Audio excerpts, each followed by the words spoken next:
Kamarudin Simanjuntak mengaku penetapan tersangka terhadap dirinya dalam kasus dugaan pencemaran nama baik dan berita bohong tidaklah tepat. Untuk diketahui, Kamarudin menjadi tersangka terkait laporan yang dibuat Direktur Utama, Dirut PT Taspen, ANS Kosasi. Tidak tepat, sehingga kalau pengacara harus dilapor karena membela kliennya semua profesi pengacara terancam, kata Kamarudin saat dihubungi, Kamis, tanggal 10 Agustus tahun 2023. Meski begitu, Kamarudin juga mengaku siap menjalani proses hukum yang berjalan. Ia memastikan akan hadir dalam panggilan pemeriksaan sebagai tersangka. Hadir dong sebagai warga negara yang baik biar kalian tahu sekarang seperti apa model Mabes Polri itu, ujarnya. Sebagaimana diketahui, Kepala Biro Penerangan Masyarakat, Karopenmas, Humas Polri Brigjen Ahmad Ramadan menjelaskan penetapan tersangka terhadap Kamarudin diputuskan melalui gelar perkara pada awal Juli lalu. Melalui gelar perkara itu, Kamarudin Simanjuntak disangkakan terkait pasal pencemaran nama baik dan pemberitaan bohong. Gelar perkara sudah dilakukan awal Juli yang lalu. Pelapornya Dirut Taspen, perkaranya pencemaran nama baik dan berita bohong, kata Ramadan, Rabu, tanggal 9 Agustus tahun 2023. Diketahui, laporan terhadap Kamarudin Simanjuntak terdaftar dengan nomor LPB 1966 IXSPKT Polres Metropolitan Jakpus, Polda Metro Jaya pada tanggal 5 September tahun 2022. Laporan ini buntut dari potongan videonya yang beredar di media sosial. Di video itu, Kamarudin menyebut soal wanita simpanan dan adanya dana 300 triliun rupiah yang dipersiapkan Dirut Taspen untuk modal kampanye seorang bakal calon presiden pada Pilpres 2024. Kamarudin Simanjuntak juga pernah diperiksa sebagai terlapor oleh Ditipit Siber Bareskrim pada tanggal 5 Januari tahun 2023.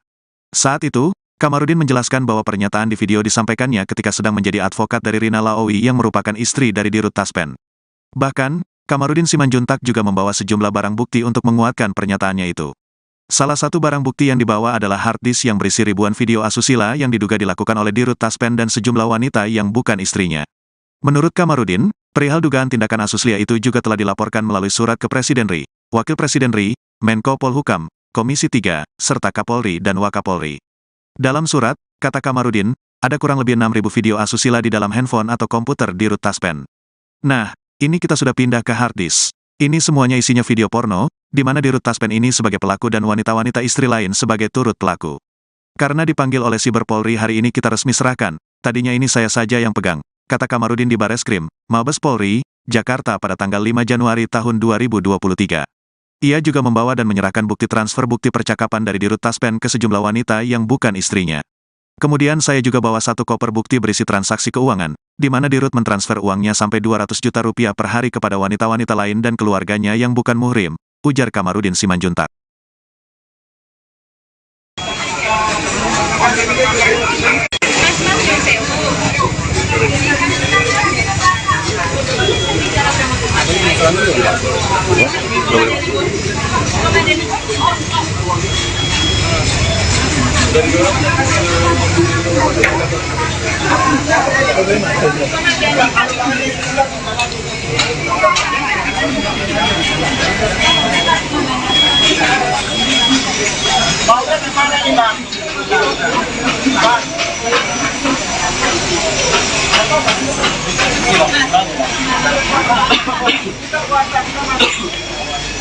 Pak Matot sama komandannya mana komandannya?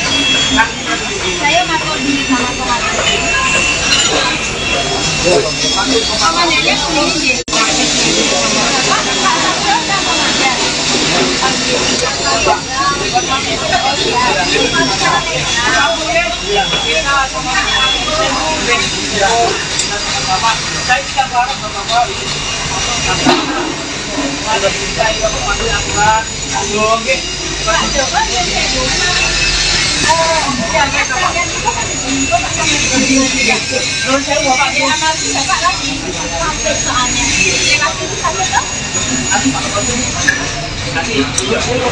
Apakah pertanyaan hari ini dan selamanya tidak bisa orang lewat dari sini? Itu pertanyaan. Kalau memang itu mau ditegakkan, kami tidak keberatan. Tapi bagaimana jika di kemudian hari masih bisa lewat dari sini? Ada orang-orang khusus yang kalian masukkan dari sini, sementara kami melaksanakan tugas kami sebagai profesi advokat sama dengan penegak hukum seperti Bapak, tidak kalian biarkan masuk dari sini. Kan itu loh. Karena kami juga melihat dari sini selama ini banyak yang masuk yang khusus-khusus. Dan Ya, sebenarnya dulu. Jadi yakinlah Pak Polisi, kami tidak akan melakukan suatu kerusuhan apapun. Kami hanya melaksanakan tugas kami. Kami mendampingi klien kami ada sekitar 250 advokat yang prihatin terhadap penetapan tersangka dari rekan kami Kamarudin Simanjuntak karena melaksanakan tugas profesi advokat. Jadi untuk itu, ya tidak ilegal dan besok itu ditegakkan tetap tidak boleh, itu pertanyaannya betul. Kami kan sudah datang di sini. Pak Joko, oke, dan kami masih diarahkan ke sana. Jangan dihambat lagi. Pak, Dek, bantu ya Dek ya. Bantu sama ini. tidak aja ke sana lu.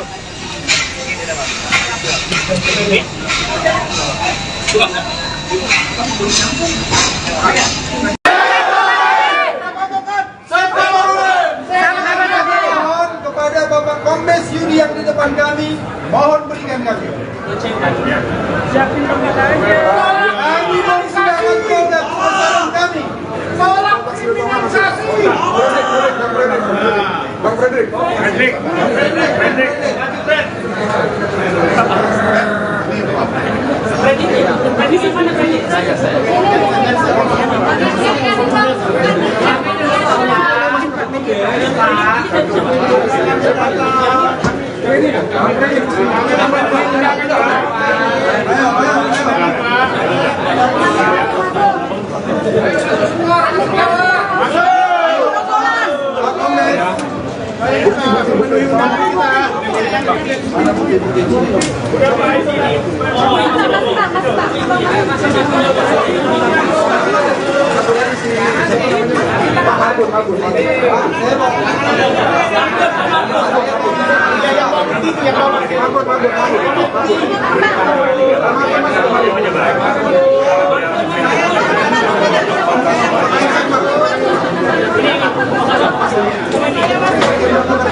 Assalamualaikum warahmatullahi wabarakatuh.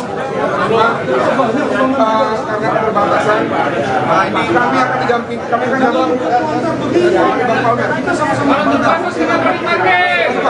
Ini ketua kita. Jangan dipakai pengacara. Dan ini agendanya beda, ini teman Pak Kabaris.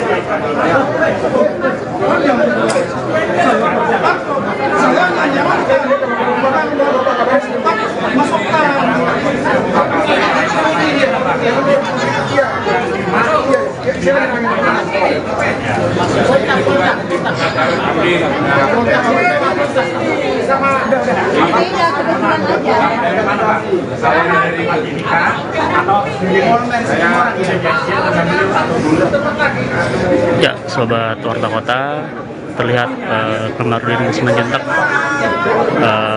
sudah berada di Baris Krim Polri untuk menjalani pemeriksaan karena seperti diketahui beliau telah ditetapkan sebagai tersangka dalam kasus dugaan pencemaran nama baik terhadap Dirut PT Taspen.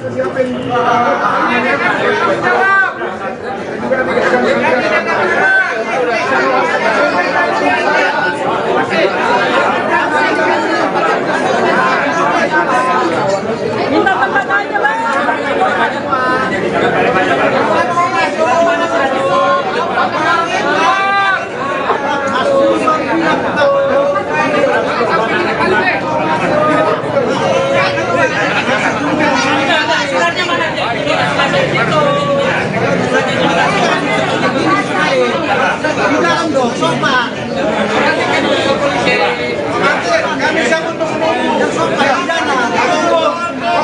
kami setia menunggu.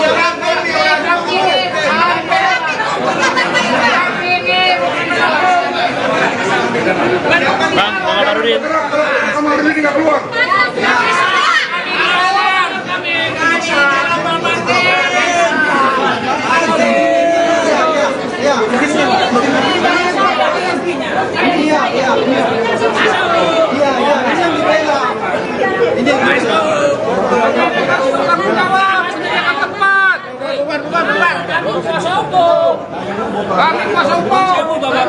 besok mereka bisa nunggu di luar dengan senang santai sambil nunggu. Tadi udah dikasih tahu namanya. Salah satu minta ruangan bang.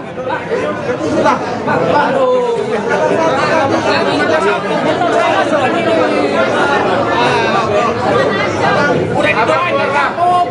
Ngapain dalam bang? Ayo bang, masuk bang. Mereka cari ruangan aja, dari kantin kita. Silakan bapak-bapak, rekan-rekan semua, menurut saya bisa menunggu dengan.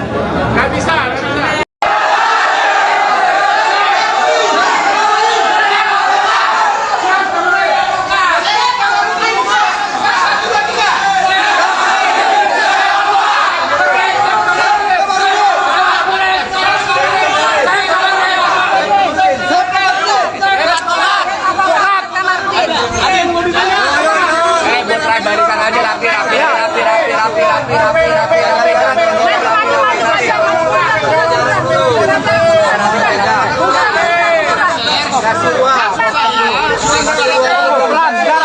Jaga jarak. Jangan terlalu dekat. Ya.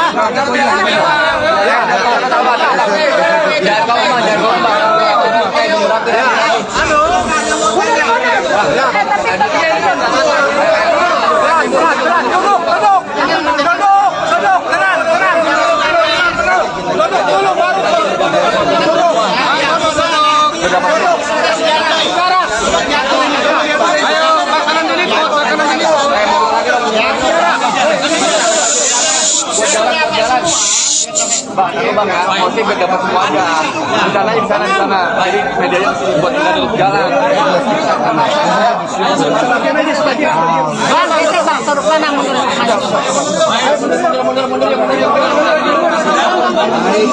Ya, kakak. Jangan mundur nih. Mundur. Jangan dorong ya.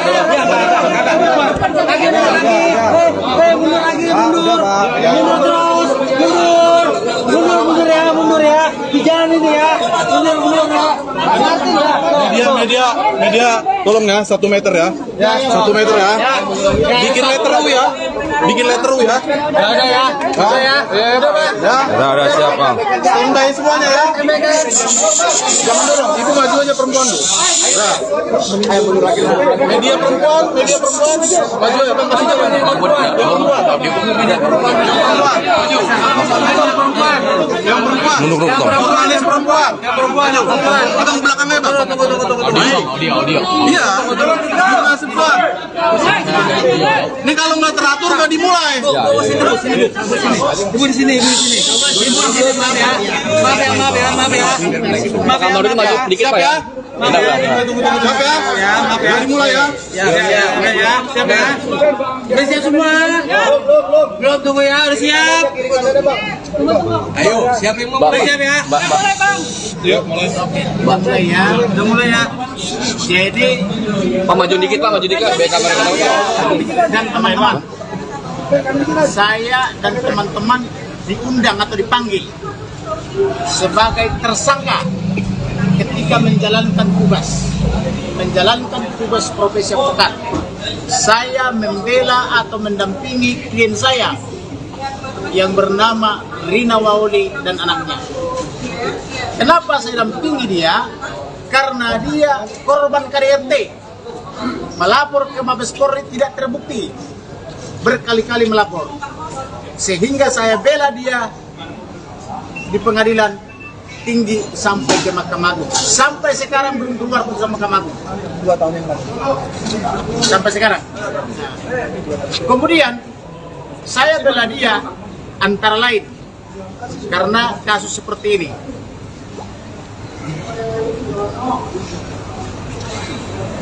Coba kalian perhatikan. Videokan lagi kembali nih. Ini istrinya nih.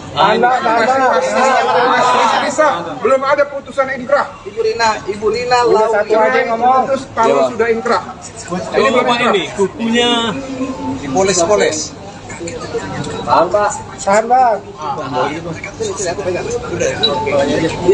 Itu misalnya itu tidak video porno. Ini awal. Oke. Kemudian Itu ada wawancara saya yang melakukan wawancara.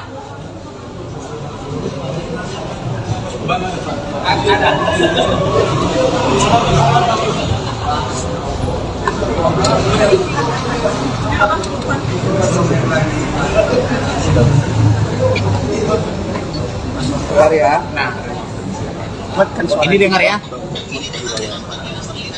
Ini wawancara dengan wanita lain.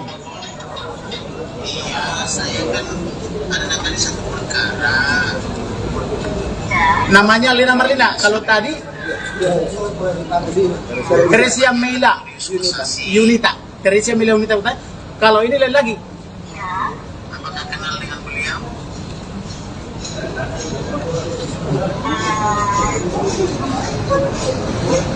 Oh iya,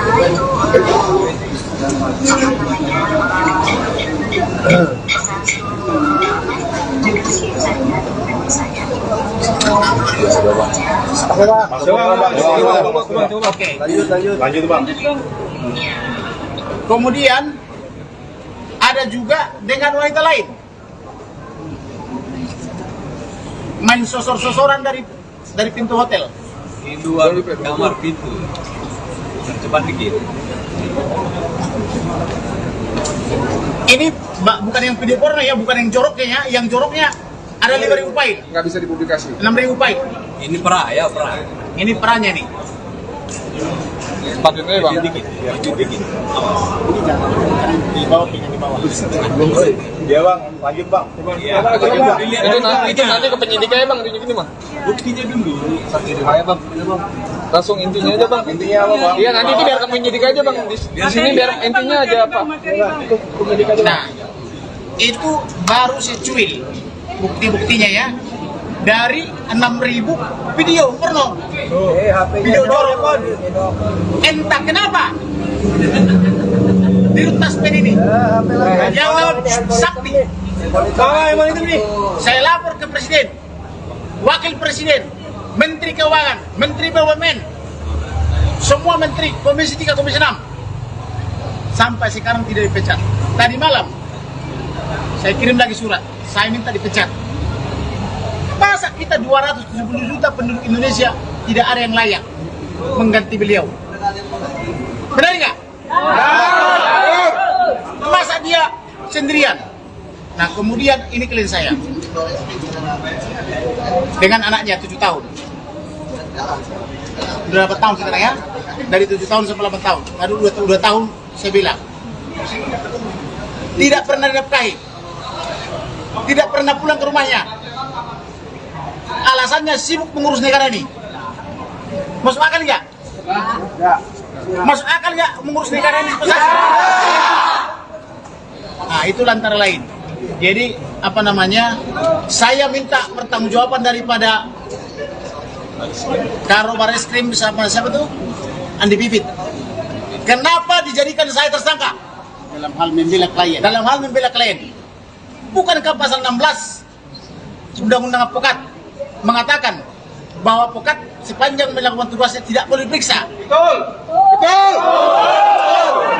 Komunitas. Saya di sini membela klien saya dengan anaknya. Saya diperlakukan sangat tidak baik, macam politik, berhubungan dengan putusan Ferdi Sambo. Putri. bisa bersamaan kok. Putusan Ferdi Sambo yang diskon 50% dan kawan-kawan, tapi di waktu yang sama saya ditelepon dan tersangka. Saya tanya dia, udah diperiksa belum? Belum. Lalu siapa yang diperiksa? Saya tanyain wanita-wanita ini, belum diperiksa. Lalu kok Bareskrim Mantan 15 berani menjadikan saya tersangka? Atas dasar apa dijadikan saya tersangka? Ya. Betul. Saya minta hari ini Dirut Taspen dipecat. Ya. Ganti. Mana ada polisi mental nggak ada. Kosong. Set Kamarudin. Jadi inilah akhir daripada Nazarudin. Nah, siapa namanya? Antoni Kosasi. Inilah akhir daripada Antoni Kosasi. Karena dia menantang kalian, menantang semuanya sini. Maka ini harus dipecat. Tidak ada ampun lagi. Pecat. Kalau tidak dipecat, kita bubarkan melalui pengadilan. Tunjukkan kalau memang benar ada revolusi mental. Mana revolusi mental? Mana akhlak? Katanya akhlak. Apa akhlak? Mana akhlak? Apa itu akhlak? Kemudian silakan Ibu Rina dijelaskan apa yang menjadi penjelasannya. Geser Bu, sana Bu. Keras Bu. Agak teriak, nggak apa-apa Bu. Siang semua teman-teman media, terima kasih sudah hadir, sudah mendukung kami, mendukung saya, mendukung abang yang baik ini yang sudah menolong saya selama ini. Jadi memang selama ini saya itu menjadi korban, ya, korban ketidakadilan, KDRT, pengancaman, anak saya tidak dibiayai untuk sekolahnya dan lain sebagainya. Saya hidup dalam ketakutan selama bertahun-tahun. Saya tidak bisa tidur. Saya tiap hari sampai stres gitu. Sampai saya ketemu dengan abang ini. Abang ini yang menolong saya. Dia orang baik. Kita semua harus membantu dia.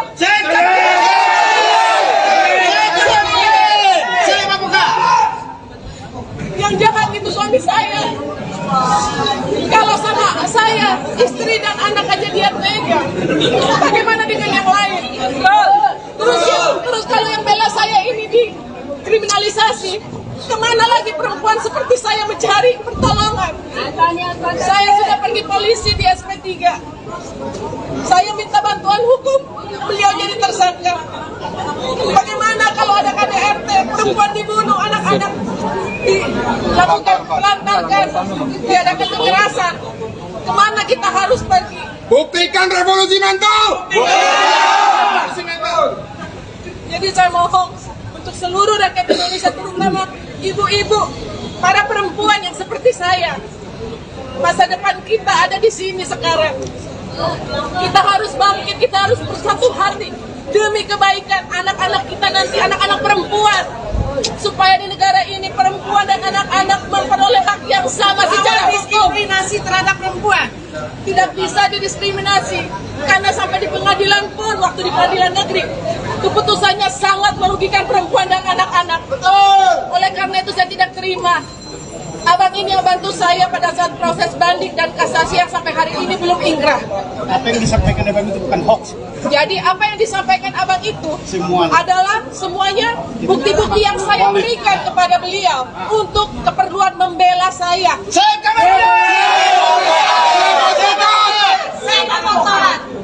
Ya, jadi mohon saya minta dengan penuh kerendahan hati, bantulah kami. Bantulah para advokat yang baik hati ini, orang-orang baik yang masih ada di negeri ini. Bantulah kami. Demikian, terima kasih. Satu lagi, banyak visi-visi atau rekaman kontak yang 300 triliun, ancaman-ancaman dan sebagainya. Tolong dibuka sedikit. Ya, jadi beberapa waktu sebelum Pak Dirut itu meninggalkan rumah, saya sering diancam. Saya sering diancam, Pak Kosasi ya, Antoni Kosasi. Saya sering diancam. Meskipun di luar itu tindakannya selalu baik, di hadapan orang-orang saya seperti ratu. Tetapi di belakang saya diintimidasi setiap hari. Saya sampai ketakutan. Itulah kenapa saya sampai harus pergi ke psikolog untuk kesehatan mental saya. Dan alasan itu dipakai oleh dia berbicara kepada hal itu dipakai oleh Pak Antoni Kosasi untuk berbicara di kementerian dan lain sebagainya dan mengatakan bahwa saya punya penyakit mental dan saya ini ada gila, sehingga saya tidak bisa meminta bantuan. Tapi saya mau tekankan pada siang hari ini, saya sehat, saya tidak gila, saya baik-baik saja. Oleh karena itu, karena saya ketakutan, saya mulai merekam apa ancaman-ancaman beliau itu. Karena dia selalu mengancam, selain saya, mengancam juga anak saya, keluarga besar saya. Nah, bukti-bukti itu sudah saya berikan semua pada kuasa hukum saya. Apakah ibu ada apa namanya draft pernikahan pernikahan? Ya, waktu itu saya sempat dipaksa untuk mendatangani satu kesepakatan yang katanya adalah perceraian bawah tangan dengan catatan supaya bisa mengamankan sejumlah uang. Yang waktu itu saya tolak. Oke. Apakah ibu dijanjikan uang setelah bercerai? Waktu di voice note itu dia berjanji, tapi sampai hari ini. Jadi ibu Rina ini adalah satu-satunya perempuan yang menolak uang berkoper-koper yang diberikan oleh suaminya, tapi pakai tanda tangan di bawah tangan. Uang itu harus diterima. Itu adalah ada bagiannya di sana. Itu adalah uang yang jauh lebih besar jumlahnya dari gajinya. Dan ini perempuan yang tidak menerima dan tidak mau menerima uang berkoper-koper itu. Apakah uang 200 juta per hari di rumah sakit ada? Ya, itu memang ada, kita temukan catatan perbankan yang membuktikan bahwa pengeluaran Pak Kosasi ini luar biasa di kartu kredit. Berapa rupiah? Ada yang sampai mencapai 200 juta. Oke. Apakah ada di Apurva Hotel 300 juta per hari? Ada menginap di Apurva Bali. Apurva Bali ya. Jadi begitulah kira-kira gambarannya. Siapa ini Antonius Kosasi? Biar dihabisi. Hari ini harus dihabisi dia, harus tamat karirnya. Kalau tidak, Menteri BUMN mencalonkan Wapres. Supaya kalian tahu, dia harus bertanggung jawab tentang ini dan harus diberhentikan. Karena Sasurati selama ini tidak pernah dijawab. Silakan. Tambah sedikit. Koordinator. Martin Simanjuntak, koordinator dari 300 lawyer. Terima kasih teman-teman. Media ini adalah pilar demokrasi. Saya minta media turut serta berpartisipasi supaya apa? Supaya kita bisa membuktikan yang disampaikan oleh Presiden Jokowi, revolusi mental itu benar-benar terjadi. Yang pertama. Yang kedua, saya di sini mewakili suara dari berbagai macam organisasi advokat, organisasi bantuan hukum yaitu PRADI, ada dari PRADI, ada dari AI, ada dari KAI juga, ada dari PPHKI, ada dari PBHI, dan ada dari LBHIS. Dan juga dari ada Advokat Bersatu. Hari ini kami mendampingi bukan hanya Kamarudin Simanjuntak, tapi rekan sejawat kami, rekan seprofesi kami sebagai advokat yang diduga keras terjadi adanya dugaan keras ajang balas dendam. Oleh karena itu, hari ini kami akan dampingi rekan kita dan kami minta agar penyidik melakukan pemeriksaan dan juga proses hukum yang profesional dan juga berkeadilan. Pak Kamarudin hanya menyampaikan apa yang disampaikan oleh kliennya, semua buktinya ada. Kalau kita berbicara materi, kita mau buktikan, ayo buktikan di persidangan nanti, secara berkeadilan. Tapi kita minta, setelah diperiksa, Pak Kamarudin akan keluar kembali, tidak ditahan. Kalau sampai ditahan, menurut kami ini adalah pelecehan terhadap profesi kami yang menjalankan profesi dan tanggung jawabnya secara etiket baik. Kita akan menginap di sini kalau sampai ditahan. Tahan kami juga. Tahan kami juga. Iya ya, karena Antonius Kosasi itu mengurus 300 triliun uang pensiunan dari seluruh rakyat Indonesia. Perlu lagi tambahan ya. Pertama, siapa yang tidak kenal Kamarudin Simanjuntak? Dia adalah pahlawan penegak keadilan. Dia adalah seorang anak manusia yang mencari keadilan dia berikan. Yang kedua, hanya persoalan sepele seperti begini, apa kata filsuf Romawi yang dikutip oleh Prof. Mahfud, salus publica suprema lex. Di atas segalanya, kepentingan publik bisa mengabaikan negara. Merdeka! Kita lanjut hari ini. Merdeka! Merdeka!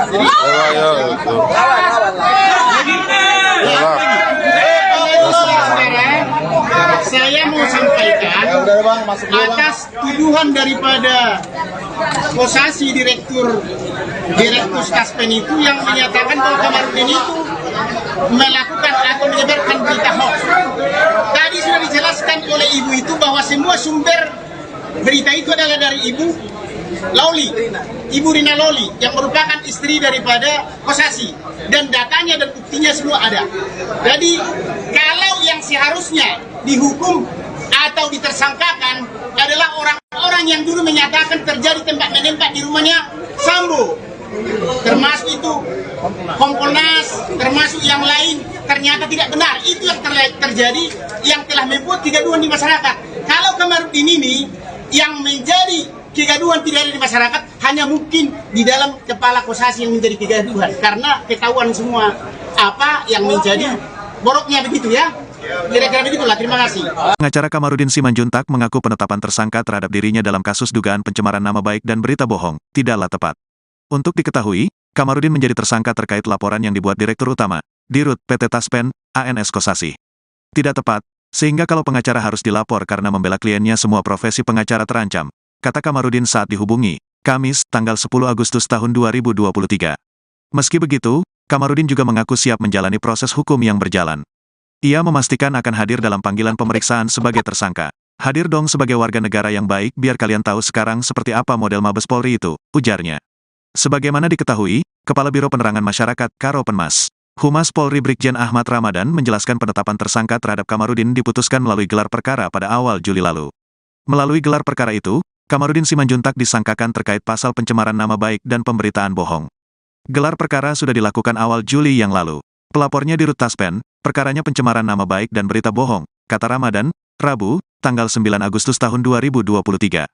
Diketahui, laporan terhadap Kamarudin Simanjuntak terdaftar dengan nomor LPB 1966 IXSPKT Polres Metropolitan Jakpus, Polda Metro Jaya pada tanggal 5 September tahun 2022. Laporan ini buntut dari potongan videonya yang beredar di media sosial. Di video itu, Kamarudin menyebut soal wanita simpanan dan adanya dana 300 triliun rupiah yang dipersiapkan di Dirut Taspen untuk modal kampanye seorang bakal calon presiden pada Pilpres 2024. Kamarudin Simanjuntak juga pernah diperiksa sebagai terlapor oleh Ditipit Siber Bareskrim pada tanggal 5 Januari tahun 2023. Saat itu, Kamarudin menjelaskan bahwa pernyataan di video disampaikannya ketika sedang menjadi advokat dari Rina Laowi yang merupakan istri dari Dirut Taspen. Bahkan, Kamarudin Simanjuntak juga membawa sejumlah barang bukti untuk menguatkan pernyataannya itu. Salah satu barang bukti yang dibawa adalah hard disk yang berisi ribuan video asusila yang diduga dilakukan oleh Dirut Taspen dan sejumlah wanita yang bukan istrinya. Menurut Kamarudin, perihal dugaan tindakan